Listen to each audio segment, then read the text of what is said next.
2 milijona ljudi je prebralo isto knjigo in se odločilo, da bodo sovražili enega človeka. Njegovo ime je bilo Anatolij Bukrejev, najelitnejši živeči visokogorski plezalec. In ta knjiga je trdila, da je bil strahopetec, ki je zapustil svoje stranke v najbolj smrtonosni noči, kar jih je Everest kdaj videl. Ta knjiga se je prodala v 2 milijonih izvodov, prejela pomembne nagrade in jo je napisal človek, ki je bil tam. Obstaja samo ena težava. Dobrodošli v ekstrem.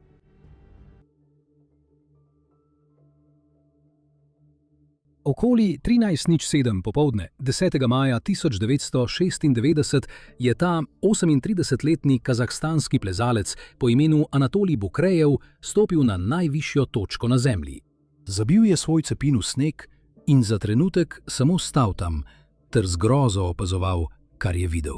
In to ni bilo zato, ker je bil na vrhu Everesta, na tem ozkem grebenu ledu in skal, kjer je lahko videl orjaške gore, ki so štrlele iz oblakov kot zobotrebci.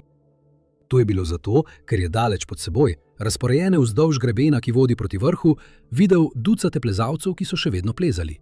Dukate, vendar je bila ura že čez 1 popoldne.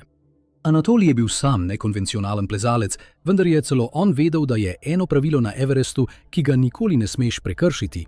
In to je, da če okoli 2 ure popoldne ne stojiš že na vrhu, se moraš začeti vračati nazaj. In razlog za to ni, da bi tam zgoraj obstajal nekakšen prodajalec vstopnic, ki bi po 2 uri zaprl trgovino. To je preprosto zdrava pamet.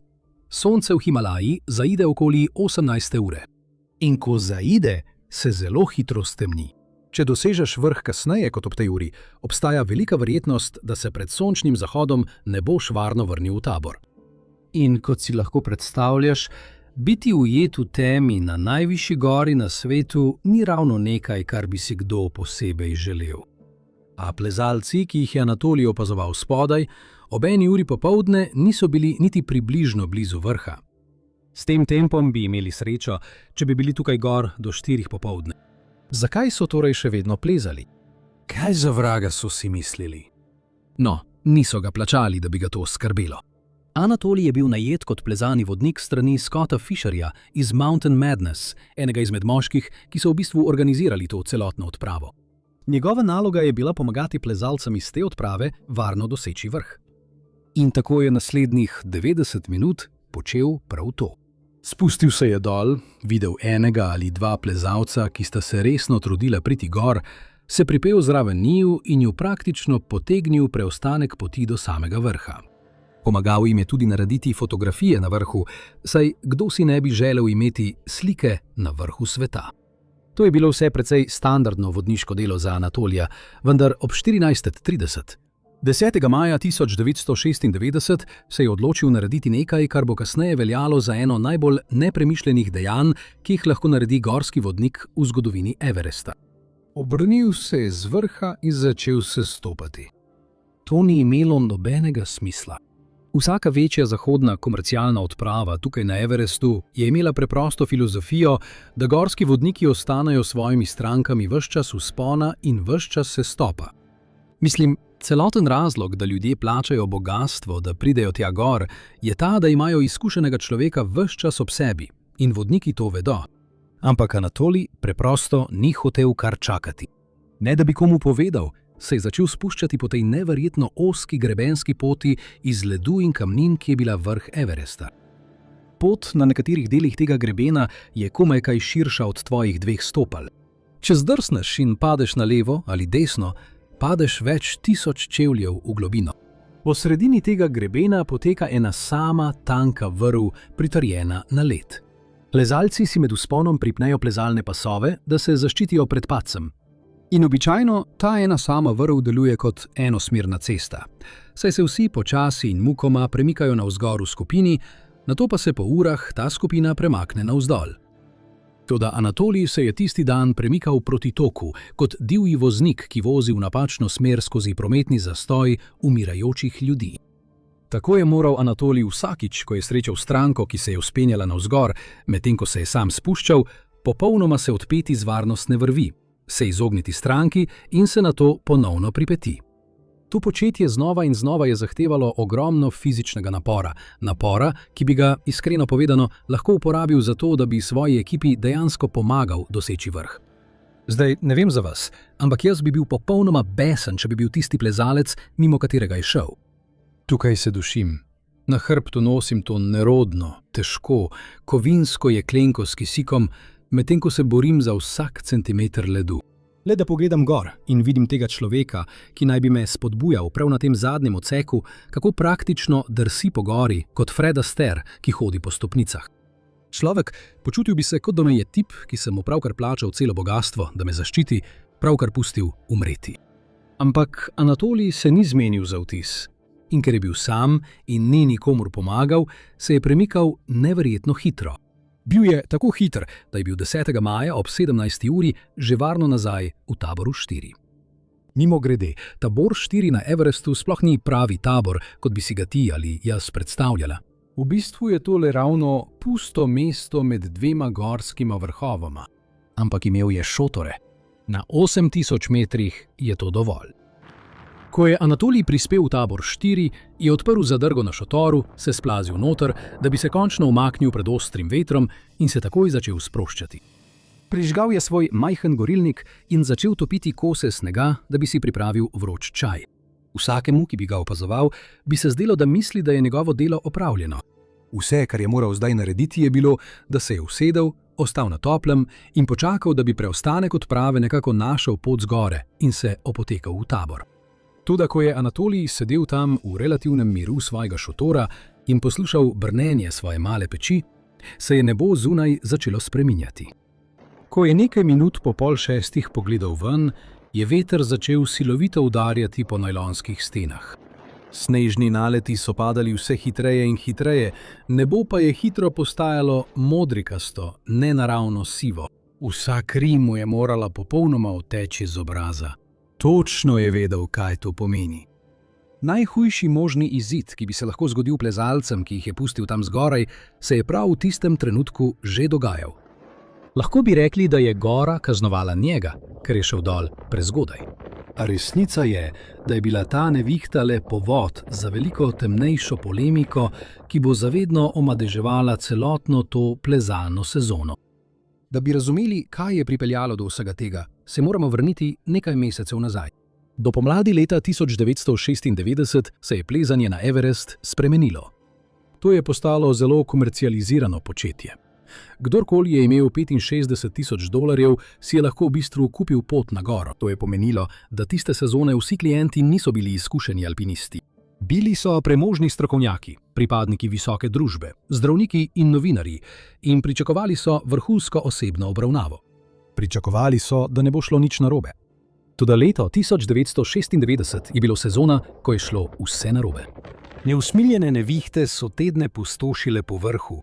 Tako so, ko se je 10. maja odprlo redko ozko okno jasnega vremena, skoraj vse vodniške agencije poskušale osvojiti vrh prav isti dan. To je povzročilo ogromen, počasi premikajoč se zastoj na najbolj smrtonosnem delu gore. Ko so ti izčrpani plezalci končno dosegli vrh, so že močno prekoračili strogo določeno uro 14:00. Čas za obrat, njihova zaloga kisika pa je bila nevarno nizka. Mislili so, da so na varnem. Naslednja večja nevihta naj bi prišla šele jutri. No, Everest tega ni upošteval. Ob 18. uri se je nebo povsem stemnilo. Nepričakovana snežna nevihta je udarila po desetinah nezaščitenih plezalcev, ki so se še vedno spuščali. Orkanski vetrovi so pihali čez greben s hitrostjo več kot 110 km/h in znižali občuteno temperaturo na -73 stopinj Celzija, kar je dovolj, da zmrzne koža. A mraz sploh ni bil največja grožnja, to je bil sneg. Ledeni kristali so z neverjetno hitrostjo leteli vodoravno. Predstavljajte si, da bi na avtocesti pomolili glavo skozi okno premikajočega se avtomobila, medtem ko vam nekdo meče pesek naravnost v oči. Plezalci so morali obrniti obraze stran od vetra, da so sploh lahko dihali. In ko to naredite v popolni snežni zavesi, popolnoma izgubite občutek za smer. Levo, desno, naprej, nazaj. Vse skupaj postane le slepeča bela stena. In preden so se plezalci na gori sploh lahko pripravili, je snežni vihar udaril v desetine nezaščitenih plezalcev, ki so se še spuščali po zgornjih pobočjih gore. 70 milj na uro. To je tako hitro kot avto, ki drvi po avtocesti in udarja v njihova izčrpana telesa. Občutena temperatura zaradi vetra je padlo na približno 100 stopinj pod ničlo, kar je dovolj mrzlo, da dobi izpostavljena koža ozebline v manj kot minuti. A največji problem ni bila niti mraz, ampak sneg, ki ga je ta vetrovna nevihta razmetavala naokoli. Trdni ledeni kristali so bili vodoravno izstreljeni z neverjetno hitrostjo naravnost v njihove obraze. Plezalci, ki so se soočili s to nevihto, preprosto niso mogli držati oči odprtih. Preprosto niso mogli. Predstavljaj si, da na avtocesti pomoliš glavo skozi okno premikajočega se avtomobila, medtem ko ti nekdo meče pesek naravnost v oči. Obrniti so morali obraz stran od vetra, da so sploh lahko dihali in zaščitili oči. Edina težava je bila, da niso več vedeli, kaj je levo, desno, naprej ali nazaj, ker je bilo vse okoli njih preprosto belo. To je najslabši položaj, v katerem se lahko znajde katerikoli plezalec. 10. maja 1996 se je skupina vodnikov in več strank z Anatolijeve odprave znašla prav v tej nočni mori. Počasi so se spuščali po grebenu, ko jih je nevihta ujela popolnoma nepripravljene. Ironično je, ker so bili dobesedno le nekaj 100 čevljev oddaljeni od varnosti 4. tabora, a v tisti snežno-beli slepoti bi lahko bil tabor tudi na drugi gori. Ure in ure so v zaslepljujočem snegu tavali v temi, upajoč, da bodo nekako naleteli na šotore v 4. taboru, čeprav niso videli niti pol metra pred svojim obrazom. A na koncu je bila skupina prisiljena popolnoma obstati. Ker so skozi vrtinčasti led opazili, da so zašli naravnost do samega roba Kangšungove stene. To je na tisoče čevljev stran od mesta, kjer so začeli, in prav na samem robu gore. Še en korak v napačno smer in padli bi naravnost zgore. Bili so popolnoma ujete, niso mogli naprej, niso imeli pojma, v katero smer je nazaj. In ne pozabite, veter je še vedno besno pihal. Zato so naredili edino, kar so lahko storili. Sesedli so se na led in se stisnili skupaj. Dobesedno so se zložili drug na drugega in obupano poskušali deliti tisto malo telesne toplote, ki jim je še ostala. Iskreno, to je najbolj bedna in zastrašujoča situacija, ki jo človek lahko doživi. Še posebej potem, ko so plačali več $10,000, da bi zagotovili, da bo tam strokovni vodnik, ki bo preprečil prav to, da se zgodi. Ko so ure minevale v temi, s popolnoma praznimi jeklenkami kisika in telesi, ki so se zaradi mraza začela ugašati, je nekaterim začelo postajati jasno, da je to morda konec. Ne bodo našli poti nazaj. In prav iz tiste nevihte, skozi snežni metež, kot Arnold, ki stopi iz razbitin v filmu Terminator 2, je stopil Anatolij. Fizično je odvlekel 3 stranke iz tistega prepletenega kaosa skoraj 300 metrov nazaj, vse do 4. tabora. In to je naredil 3-krat. 3-krat v orkanu, popolnoma sam, mimogrede, brez kisika. Ko je naslednje jutro končno ušlo sonce, je Anatolij sam rešil življenja 3 ljudem. To še danes ostaja eno največjih posameznih reševalnih podvigov v zgodovini alpinizma. Toda zaradi te ene same nevihte je umrlo 8 ljudi. In ko so se preživeli končno opotekli nazaj v civilizacijo, napol zmrznjeni, nekateri brez prstov, brez nosov, eden izmed njih je celo izgubil celo roko. Svet je hotel izvedeti eno stvar. Čigava krivda je bila? In ta moški je mislil, da pozna odgovor. Ime mu je bilo Jon Krakauer in iskreno zdel se je kot popoln človek za odgovor na to vprašanje. Prvič, Jon je bil zelo cenjen novinar pri reviji Outside. Ta človek je bil dobesedno izurjen za raziskovanje in razčlenjevanje zelo zapletenih nesreč. Drugič, Jon je bil dejansko na Everestu med točno to nevihto kot plačujoča stranka. Torej je to nočno moro doživel iz prve roke. Videl je ljudi umirati. Skoraj je umrl tudi sam. In ko se je vrnil domov, da napiše zgodbo, je John pokazal s prstom na določene odločitve in na določene ljudi, za katere je menil, da tisti dan niso opravili svojega dela. In eden od ljudi, ki jih je okrivil, je bil, kot ste verjetno uganili, Anatolij. John je povedal točno to, kar bi si vsak, ki bi se ozrl na to zgodbo, mislil. Ja, seveda. Anatolij je rešil 3 ljudi in pri tem tvegal svoje življenje. Tega ni mogoče zanikati. Ampak zakaj so sploh bili ujeti skupaj na kupu? Ali ni bilo deloma zato, ker jih je njihov vodnik, prav tista oseba, ki bi jih morala pripeljati domov, namesto tega zapustil na grebenu samo zato, ker je bilo pozno? In pri tem se ni ustavilo. Za ta vzpon se je Anatolij odločil, da bo plezal brez dodatnega kisika. To je bil njegov 4. vzpon tja gor brez kisika. To je neverjeten dosežek za običajnega plezalca, vendar je imel Anatolij na tej odpravi odgovornost, ki je presegala njegove osebne dosežke.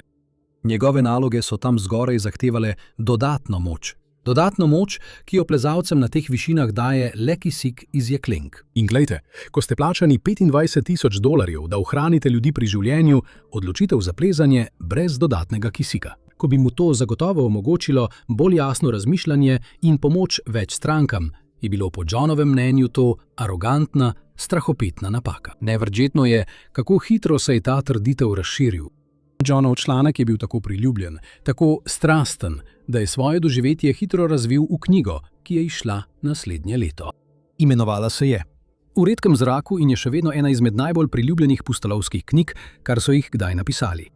Prodali so milijone izvodov, prevedena je bila v več 10 jezikov. Skoraj je celo osvojila Pulitzerjevo nagrado in moram biti iskren, razumem zakaj. Mislim, pisanje je res izjemno. In čeprav John morda tega ni mislil tako, je Anatolij Bukrejev v tej knjigi postal sijajen, a sebičen, strahopeten vodnik, ki je pustil svoje stranke na cedilu in je bil prisiljen igrati junaka samo zato, da je počistil svojo lastno zmešnjavo. Toda pod uspešnico in nominacijami, pod leti, ko so v učilnicah in bralnih krožkih različico Johna Krakauerja jemali kot sveto resnico, obstaja časovni potek, dejanski, minuto za minuto zapisan zapis o tem, kaj je Anatolij Bukrejev počel tisto noč. In ko ga postaviš ob obtožbo, se zgodi nekaj nenavadnega. Strahopetec izgine in tisto, kar ostane, je veliko bolj podobno edinemu moškemu na tej gori, ki je naredil točno to, kar je rekel, da bo. Torej, vrnimo se nazaj, ne k knjigi, ampak k sami gori in k uram, preden je kdorkoli sploh vedel, da prihaja nevihta. Torej, ura je 14:30. Stojiš na izjemno ozkem grebenu na 8800 metrih in opazuješ to ogromno, zastrašujočo prometno gnečo izčrpanih plezalcev. Preprosto se moraš premikati, da se ogreješ. Brez dodatnega kisika je tvoja edina obramba proti ohromljujočemu mrazu hitrost. Prihajaš iz dolge vrste sovjetskih alpinistov, ki gorskih vodnikov niso videli kot pomočnike. Naučili so te, da mora biti vsak alpinist samozadosten. Naloga vodnika pa je, da gre prvi, utira pot in namešča vrvi in je zadnja varnostna mreža, ko gre vse narobe. Do leta 1991 se je celoten sistem z državnimi sredstvi in plačo, ki ti je omogočala plezanje namesto dela, zrušil skupaj z državo, ki ga je ustvarila. A si vseeno nadaljeval s plezanjem, ker to takrat ni bila več kariera. Bila je edina stvar, ki si jo resnično želel početi v življenju. Bili so meseci, ko nisi imel niti za hrano. Izposojal si opremo drugih plezalcev, ker si svoje nisi mogel privoščiti. In kljub temu si 10-krat stal na vrhu ene od 14 najvišjih gora na svetu, ne da bi vdihnil en sam dih iz jeklenke s kisikom. Tako da, ko si se to sezono prijavil kot vodnik pri Scottu Fisherju, nisi igral nekoga, kar nisi. Povedal si mu naravnost, da plezaš čisto ali pa sploh ne plezaš. In Scott, človek, ki je točno vedel, kakšnega plezalca najema, se je strinjal, da če bi skupina začela zaostajati, če bi se stvari visoko gori zaostrile, bi se hitro spustil dol. Zagrabiš kisik in zaloge, ter bodi pripravljen, da se vrneš nazaj gor, če bi bilo treba koga rešiti. Tako, ob 14:30, ko se je ta zastoj še vedno počasi premikal proti vrhu, za katerega si vedel, da ga nekateri nikoli ne bodo dosegli, sprejmeš odločitev. Obrneš se in začneš hitro sestopati, sam, točno tako, kot si rekel Scottu, da boš. Si na popolnoma zasedenem grebenu in nimaš pojma, kako zelo sporna bo ta odločitev postala. Vse, kar veš, je, da bo do 17:30. Nebo zunaj tvojega šotora dobiva barvo, ki je ne bi smelo imeti tako zgodaj. In slutnja ti pravi, da lahko čaj počaka. Odpravljaš se ven, še preden se veter sploh okrepi, iz šotora, s kisikom že čez ramo za tistega, ki ga bo prvi potreboval. Ne prideš niti 10 metrov, preden bela tema pogoltne vse. Niti rok pred obrazom, nobene vrvi, nobenega grebena, nobenega obzorja, po katerem bi se lahko usmerjal. Iti naprej zdaj ni pogumno. To je le hiter način, da postaneš še ena oseba, ki jo ta gora ubije. Zato se prebijate nazaj skozi veter, poskušate sleči jakno s telesa in se vrniti v šotor. Potem ure in ure čakaš v agoniji, zavedajoč se, da so ljudje tam zgoraj ujeti, a ne moreš storiti ničesar, da bi jih rešil. Za človeka, kot si ti, je to morda najtežji del cele noči. Mine 7 zvečer, potem pa še 8. Potem, malo po 9 uri, se iz nevihte opotekajo sence, napol zmrznjene, komaj da stojijo, a govorijo. In ti v paniki povedo, da je preostanek skupine še vedno tam zunaj, ujet blizu roba pečine, zmanjkuje jim vsega. Breš do šotora in iščeš kogarkoli, ki bi bil pripravljen iti nazaj v tisti orkan. Nihče ni. Zato vzameš še več kisika in greš sam. Tokrat vsaj približno veš, v katero smer greš, in zaupaš svojemu spominu na teren, ki si ga prečkal nekaj ur prej podnevi. Najdeš jih. 3 izmed njih spraviš ven, enega za drugim, skozi nevihto, ki niti za trenutek ne popusti. Ko se nebo začne svetliti z jutrom, si vse, kar si imel, dal že 3-krat. Tam bi moral nehati. Vsi bi razumeli, če bi tam nehal, ampak ne nehaš. Ker nekje nad tabo, še vedno na tej gori, je Scott, človek, ki te je najel. V tabor pride novica, da mu ni uspelo priti z grebena, da je še vedno tam zgoraj, blizu južnega vrha in da nihče ni prišel do njega. Tako se naslednje jutro, z nogami, ki so že prejšnjo noč nesle 3 neznance zgore, ponovno odpraviš navzgor. Najdeš ga približno tam, kjer naj bi bil po poročilih, in v trenutku, ko ga zagledaš, že veš. Ozebline so mu uničile roke. Njegovi prsti so bili togo skrčeni v prazno. Njegov obraz je rahlo obrnjen proti nebu, oči napol odprte, že prekrite s snegom, ki nikoli ni prenehal padati. Kljub temu se sklonite poleg njega. Zakličete njegovo ime, čeprav nek del vas že ve, da odgovora ne bo. 15 let plezanja vas je naučilo, kako izgleda mrtvo telo na tem pobočju. Scott Fisher, človek, ki vam je dal priložnost, da si služite kruh, medtem ko počnete svojo najljubšo stvar na svetu, je odšel. In niti domov ga ne morete prinesti, ker nimate moči, da bi ga sami zvlekli dol. Ko se dan konča, ste se povzpeli na Everest brez kisika, iz orkana rešili 3 neznance in se poslovili od človeka, ki vas je zaposlil, ne da bi izrekli eno samo besedo. In kljub vsemu temu se nekega ponedeljkovega jutra zbudite ob članku, ki ga je napisal človek, ki je med tem, ko ste vi še vedno bili zunaj v tisti nevihti, spal v svojem šotoru, v katerem piše, da ste zapustili svoje plezalce in vas v bistvu označi za strahopetca. Osebno bi izgubil razum. Jaz bi hotel kričati in našteti vsako posamezno uro, ki sem jo preživel zunaj v tisti nevihti, medtem ko je on spal, da bi ves svet vedel, kje je bil on, medtem ko sem jaz še vedno hodil. Ampak Anatolij tega ni naredil. V medijih ni začel besednega obračuna. Samo poskušal je pojasniti stvari. Najprej je napisal pismo, kot odgovor na zelo priljubljen članek Johna, da bi pojasnil svojo plat zgodbe. Predstavil je časovni potek in svojo taktični razlog, zakaj je tisti dan šel dol že zgodaj. Praktično je prosil ves svet, naj si samo ogledajo gola dejstva o tem, kdo je tisto noč dejansko preživel in zakaj so preživeli. To pismo je celo zaključil z besedami, ki jih skoraj nihče ni pričakoval. Podajam mu roko in spodbujam ta trud. Nekateri bi to imenovali plemenito, a svet ga je že izbral za negativca. Hiter obvoz. Vsak mesec je zgodba, ki nikoli ne pride na YouTube. Tam je, če jo želite. Patreon. Povezava spodaj. Kje smo že ostali? Jon Krakauer je bil mojstrski liričen pisatelj z mogočno zahodno založniško mašinerijo za seboj. Anatolij je bil stoičen, neposreden kazahstanski plezalec, katerega prvi jezik sploh ni bil angleščina. Veš, ena izmed najbolj nenavadnih stvari pri tem celotnem dogodku je, koliko se John in Anatolij v resnici strinjata, čeprav tega nista vedela. Oba sta se strinjala, da bi morali vrvi namestiti že prej čez dan. Oba sta se strinjala, da je bilo na tej gori hkrati preprosto preveč neizkušenih plezalcev. Oba sta se celo strinjala, da je komercialna industrija Everesta šla predaleč in prodajala drage sanje ljudem, ki, iskreno povedano, sploh niso imeli kaj iskati tam zgoraj. A tam se je to tudi končalo. Ljudje so umrli. Obe strani sta bili prepričani, da se njihovi nasprotniki motijo. To se je moralo spremeniti v globoko oseben, neverjetno grd spor. In točno to se je tudi zgodilo. Kasneje, 1997, se je Anatolij povezal s pisateljem po imenu Weston DeWalt in izdal svojo knjigo The Climb, prav z namenom, da bi razstavil Johnove trditve točko po točko.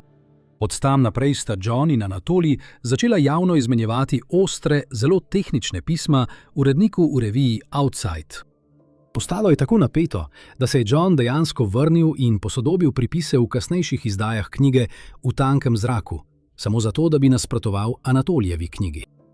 Anatolijev tabor je takoj odgovoril in Johna označil za amaterskega klienta, ki poskuša biti strokovnjak iz naslanjača v situaciji, ki je nima znanja ali sposobnosti razumeti. To nesoglasje je razdelilo plezalski svet na dva dela. Imeli ste milijone običajnih bralcev, ki so Jonovo knjigo jemali kot sveto resnico, hkrati pa tudi vrhunske plezalce, ki so razumeli, zakaj je Anatolij tistega dne sprejel takšne odločitve. Potrebovali so nekoga, ki bi odločil, nekoga, ki je dobro poznal tako plezanje kot medije. Ta oseba je bil Galen Rowell. Če imena ne poznate, bi ga morali. Galen je bil eden najbolj spoštovanih plezalcev in fotografov tistega časa.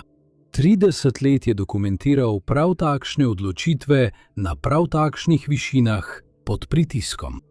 Ko je Galen Rowell povedal kaj o gori, so ga ljudje, ki so dejansko plezali na gore, poslušali. Maja 1997, približno mesec dni potem, ko je knjiga V tankem zraku prišla na police, je Rowell sedel in napisal članek za Wall Street Journal. Ni ovinkaril. Neposredno se je lotil Johnove različice in to storil z enim argumentom, ki mu je skoraj nemogoče oporekati. Časovni potek celotne nesreče. Medtem ko je bil Anatolij tam zunaj sam, je John spal v svojem šotoru. To ni žalitev. John je tisti dan skoraj umrl. Nihče ne krivi človeka, da si potem odpočije. Težko je uskladiti predstavo o nepremišljenem vodniku, ki mu ni bilo mar, s časovnico, kjer je on nezavesten, medtem ko je človek, ki ga obtožuje, še vedno tam zunaj in dela. Tudi Galen je šel še dlje. Trdil je, da Anatolij ni imel le sreče, ampak da je celotno situacijo prebral bolje kot kdorkoli drug na tisti gori, ure preden je bilo to sploh pomembno. Opazil je, da je tam zgoraj še vedno 5 drugih vodnikov, ki so sposobni izpeljati spust. Poskrbel je, da je prišel dol spočit, nahranjen in pripravljen na akcijo, prav posebej za primer, če bi šlo kaj narobe. Njegove natančne besede so bile: Anatolijevo junaštvo ni bilo naključje. In potem so tudi ljudje, ki jih je Anatolij dejansko rešil iz tiste nevihte, prenehali molčati. Sandy Hill Pittman, ena od 3 strank, ki jih je Bukrejev z lastnimi rokami rešil iz tiste nevihte, je dala intervju, v katerem je opisala 2 osebi, ki sta ji tisto noč rešili življenje. In Anatolij je bil eden izmed njih. Zanjo je bil takšna oseba, kakršen filmski superjunaki samo pretvarjajo, da so. Ker če bi tisto noč naredil eno samo stvar drugače, naredil en sam drugačen korak, je iskreno verjela, da sploh ne bi bila živa, da bi lahko povedala to zgodbo. Charlotte Fox, še ena izmed plezalk, ki jih je Bukrejev odnesel iz tiste bele teme, je to povedala še bolj preprosto. Anatolij mi je rešil življenje. Do decembra 1997 je svet alpinizma videl dovolj dokazov. Ameriški alpinistični klub, najbolj spoštovana alpinistična institucija v Združenih državah, je Anatoliju Bukrejevu podelil spominsko nagrado Davida A. Sousa. To je najvišje priznanje za pogum, ki ga klub podeljuje. Obstaja prav posebej za plezalce, ki tvegajo vse in zato osebno veliko žrtvujejo, da bi rešili življenje drugega na gori. V 16 letih, odkar obstaja ta nagrada, je bila podeljena le nekajkrat. Moški, ki ga je svet stereotipno označil za nepremišljenega in sebičnega, je stal pred ameriškim alpinističnim klubom in prejemal njegovo najvišje priznanje, prav za dejanja, zaradi katerih ga je knjiga obsodila. Zmagali. Tako javno in popolno, kot je lahko človek na njegovem položaju zmagal, je obstajal le en problem. 3 tedne potem, ko mu je ameriški alpinistični klub podelil najvišje priznanje, je bil Anatolij že nazaj na gori v Nepalu, znani kot Anapurna. To ni najvišja gora na Zemlji, vendar je na svoj način še bolj nevarno. Anatolij je poskušal nekaj, kar se povsem odkrito sliši skoraj nemogoče. Zimski vzpon po južni steni. On, skupaj z italijanskim plezalcem Simonom Morom in kazahstanskim snemalcem Dmitrijem Sobolevom, je bil odločen, da se spopade s to goro. 9 mesecev prej je imel Anatolij sanje. Bil je v plazu. Ni vedel, na kateri gori je bil. Ko so ljudje, ki so mu bili blizu, slišali za to in mu rekli, naj bo previden, naj morda spremeni svoje načrte, jim je rekel: zame je prepozno, da bi izbral drugo pot. Zveni kljubovalno, a morda bi jih moral poslušati, ker okoli 12. ure. 25. decembra 1997 so 3 moški nameščali vrvi v ozkem žlebu, približno 5800 metrov visoko na gori, ko se je ogromna plast snega brez opozorila odlomila z zahodne stene Anapurne neposredno nad njimi. Plaz jih je odnesel z gore. Simone Moro se je uspel izkopati, čeprav so bile njegove roke raztrgane do kit. Preživel je. Anatolij in Dimitrij žal nista imela take sreče. Plaz ju je pokopal pod tisoče ton zamrznjenih, premikajočih se ostankov. V kaosu plazu sta izginila v trenutku. In tako je bil junak najbolj grozljive noči v zgodovini Everesta, ki so ga vsi imenovali strahopetec, izginil. Tragedija Anatolija je bila hipna, ker je ni nikoli pričakoval. Kaj pa se zgodi, ko vidiš, da prihaja? Ko te edino pravilo opozarja, da se na to goro nikoli ne smeš podati, ker poznaš posledice, pa to vseeno storiš. Oglejte si naslednji video, da vidite, kaj se zgodi.